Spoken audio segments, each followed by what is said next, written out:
आधा ससुराल का, आधा मायके का। मीनाक्षी के घर वाले मीनाक्षी के लिए काफी समय से लड़का ढूंढ रहे थे।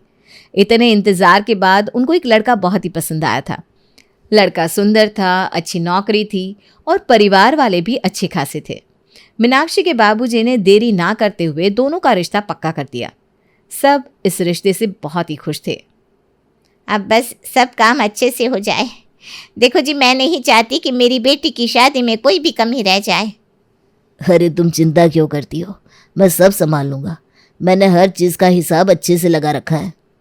सारी तैयारियां बहुत अच्छे से चल रही थी। मीनाक्षी भी अपनी शादी की तैयारी खूब अच्छे से कर रही थी। कुछ दिन पहले ही मीनाक्षी की सहेलियां घर आ जाती हैं। घर में जोरों शोरों से नाच गाना चल रहा होता है। सब खुश थे, पर मीनाक्षी के बाबूजी कोने में उदास बैठे थे। अजी क्या हुआ, यहाँ अकेले उदास क्यों बैठे हो? अरे क्या बताओ तुमको, ऐसे ही थोड़ा दिमाग खराब था। हाँ तो बताओ ना क्या हुआ। बताओगे नहीं तो कैसे पता चलेगा। लड़के वालों ने जो शादी का हॉल पसंद किया है उसका रेट हमारे बजट से दुगना है। अब बताओ कैसे होगा सब कुछ। मैंने तो एक एक चीज़ का बजट बना कर रखा था, अब इसके पैसे कहाँ से आएंगे। अरे ये तो बहुत ही परेशानी वाली बात हो गई। मीनाक्षी के माँ बाबूजी आपस में बात कर रहे थे। पीछे से मीनाक्षी गुजर रही होती है और वो उन दोनों की बातें सुन लेती है। उसे भी समझ में नहीं आ रहा था कि वो करे तो क्या करे। अचानक से घर में परेशानी का माहौल बन जाता है।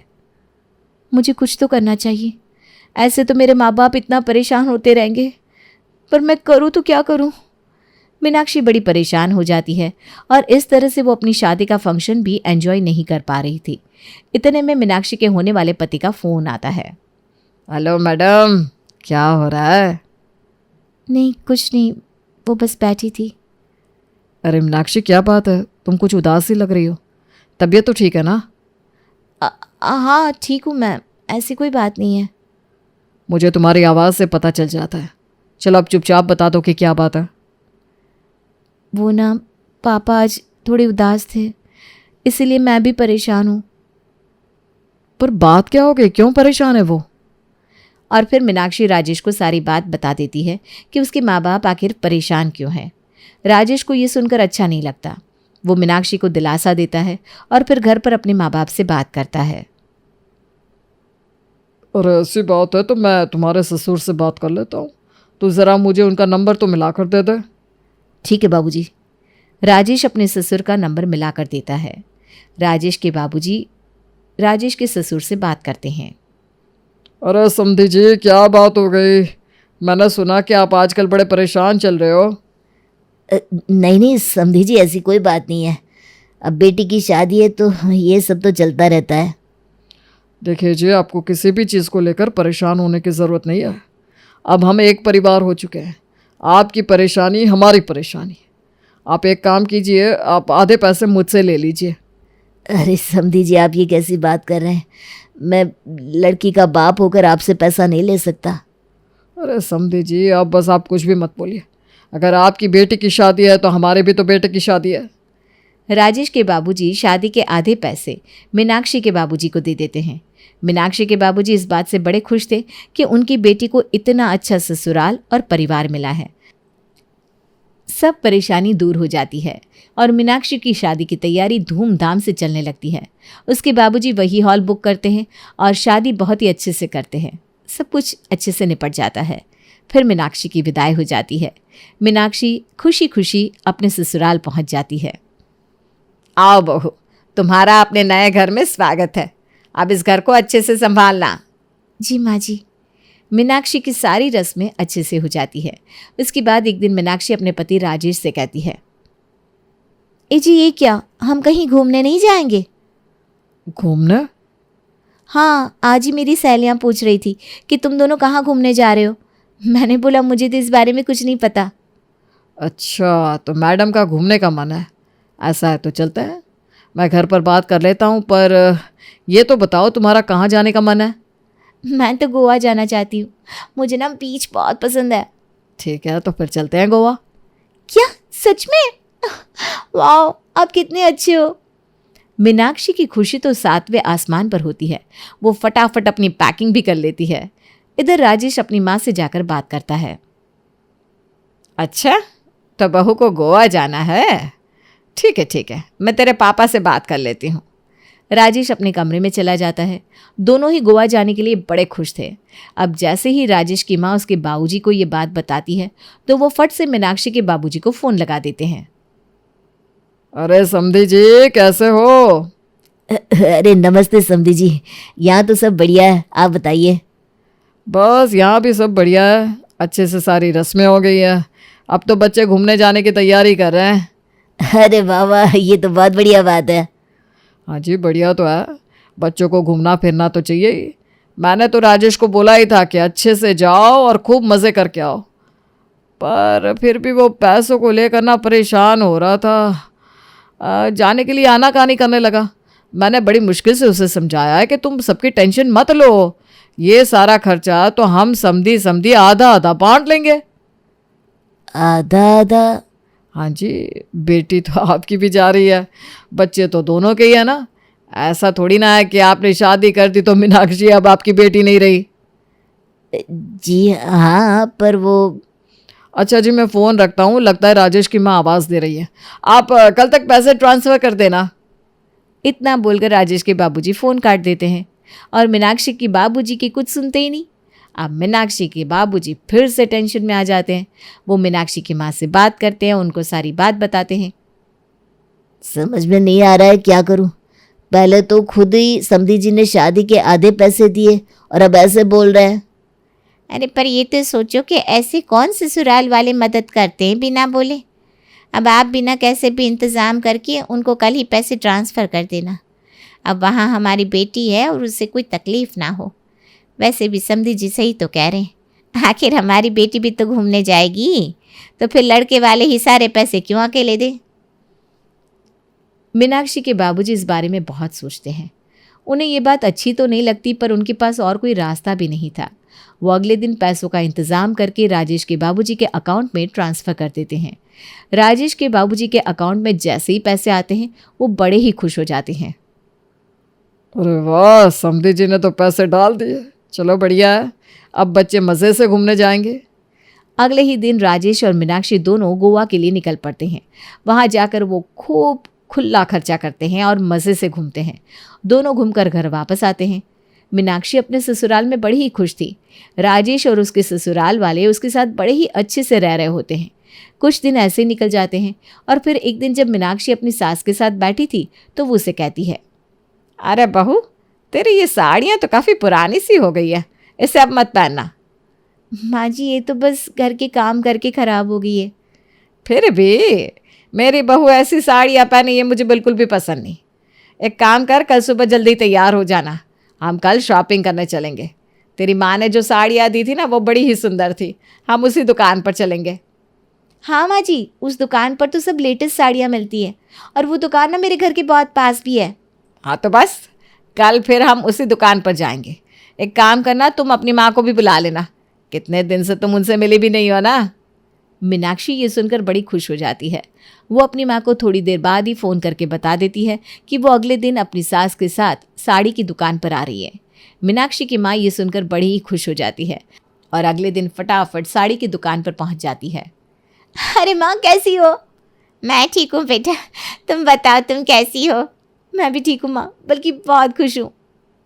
अरे नमस्ते समधन जी, कैसी हो? नमस्ते नमस्ते, आपसे मिलकर बहुत अच्छा लगा। मीनाक्षी आपकी खूब तारीफ़ करती है। आप सब उसका इतना ध्यान रखते हो, उसे इतना प्यार देते हो, ये देख करना बड़ा अच्छा लगता है। अरे समधन जी, ऐसी कोई बात नहीं है, आपकी बेटी है ही इतनी प्यारी। खैर ये सब छोड़िए और चलिए साड़ियाँ देखते हैं। अब दोनों समधन और मीनाक्षी बैठकर साड़ियाँ देखने लगती हैं। मीनाक्षी और उसकी माँ तो सस्ती सस्ती साड़ियाँ देखती है, पर मीनाक्षी की सास एक से बढ़कर एक साड़ी निकलवाती है। ये समधन जी तो मेरी बेटी पर खुला खर्च करती है। मेरी बेटी सच में कितनी नसीबों वाली है। मैं तो धन्य हो गई ऐसे लोग पाकर।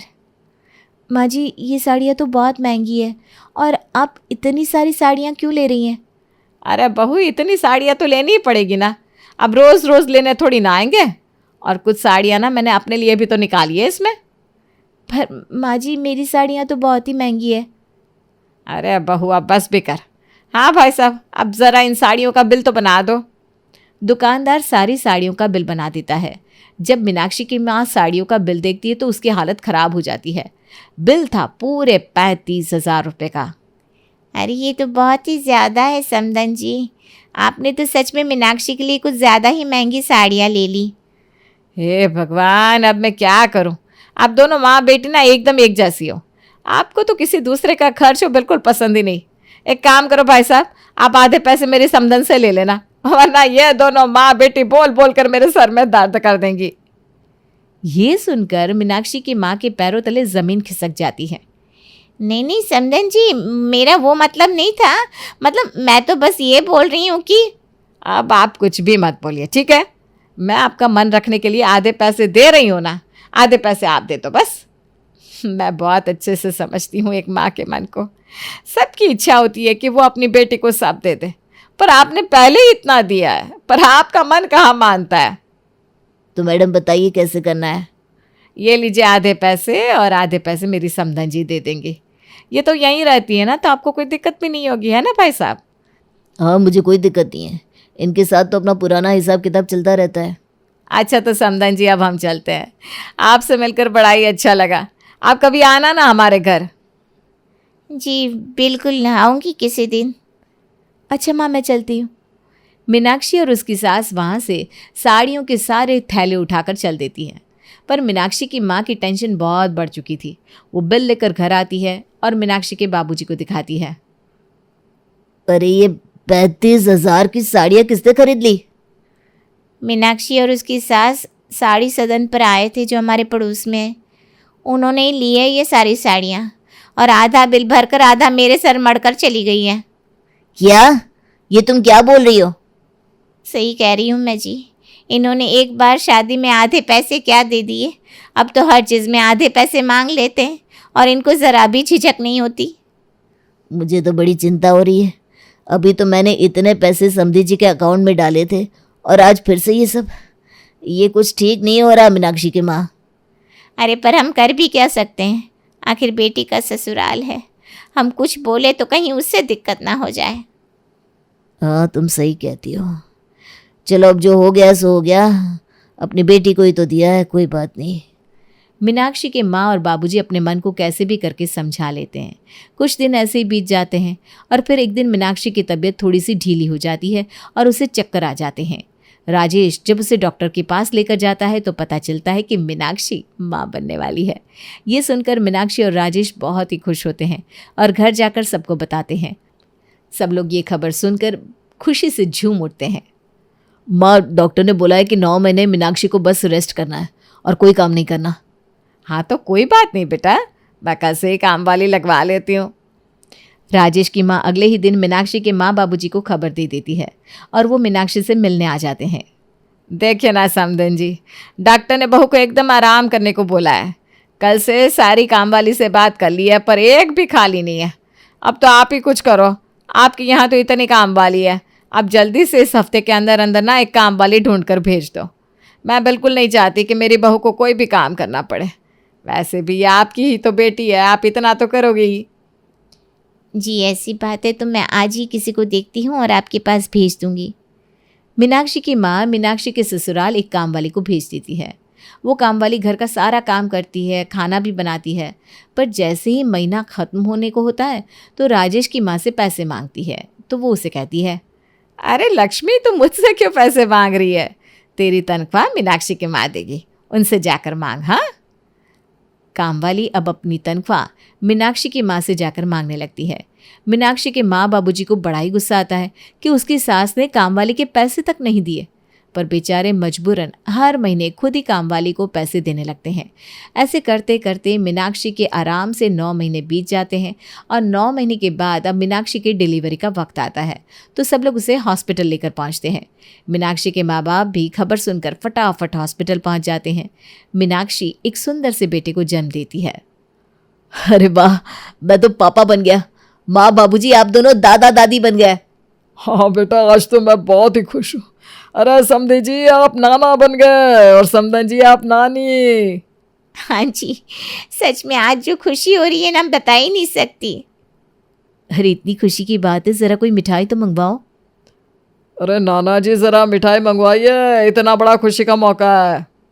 अरे वो क्यों मंगवाएंगे, आप चुपचाप जाओ और मिठाई लेकर आओ। अरे तो ऐसी क्या बात है, मैं ले आता हूँ मिठाई। राजेश के बाबूजी मिठाई लेने चले जाते हैं और उसके थोड़ी देर बाद ही डॉक्टर आकर कहता है, अभी तक आपने हॉस्पिटल का बिल नहीं भरा है, प्लीज़ थोड़ा जल्दी कर दीजिए। अरे इसके बाबूजी तो अभी अभी बाहर गए। समझी जी, आप जाइए ना ज़रा, देखिए तो क्या बिल है। मुझे नहीं पसंद कोई बार बार आकर बिल के लिए बोले। ज़रा जाकर आप भर दीजिए। अरे पर ये बिल क्यों भरेंगे? अरे तो क्या बस मैं ही दादी बनी हूँ, आप बच्चे के खुश नहीं लगते? हाँ लगते हैं, पर हमारे पास अब बिल्कुल पैसे नहीं बचे। मैं सच कह रही हूँ। बच्चों के घूमने, उन साड़ियों के और काम वाली के 9 महीने के पैसे, ये सब देकर कुछ नहीं बचा। माँ, क्या आपने इन सब चीज़ों के पैसे मीनाक्षी के माँ बाप से लिए हैं? अरे बेटा तो क्या हुआ, उनकी भी तो बेटी है ना मीनाक्षी। हाँ, पर अब मीनाक्षी उनकी जिम्मेदारी नहीं है, अब वो मेरी जिम्मेदारी है। मैं उसे घुमाने लेकर जाऊंगा, मैं कपड़े दिलवाऊंगा और कुछ भी ज़रूरत होगी तो मैं पूरा करूंगा। आप ऐसे कैसे उसके माँ बाप से पैसे मांग सकते हो? बेचारे पहले ही इतनी मुश्किल से अपना घर चला रहे हैं। अरे पर बेटा, माँ बस, आज के बाद आप एक भी पैसा मीनाक्षी के माँ बाप से नहीं लेंगे, वरना मुझे बहुत बेइज्जती महसूस होगी। ऐसा लगेगा कि मैं इस लायक ही नहीं कि अपना परिवार पाल सकूं। आज ये सब सुनकर मुझे बहुत शर्मिंदगी महसूस हो रही है माँ। अरे बेटा तू ऐसे उदास मत हो, मैं तुझे उदास नहीं देख सकती बेटा। तो बस आगे से आप ऐसा दोबारा कभी मत करना माँ। हाँ बेटा, मैं और तेरे बाबूजी कभी दोबारा मीनाक्षी के माँ बाप से कुछ नहीं मांगेंगे।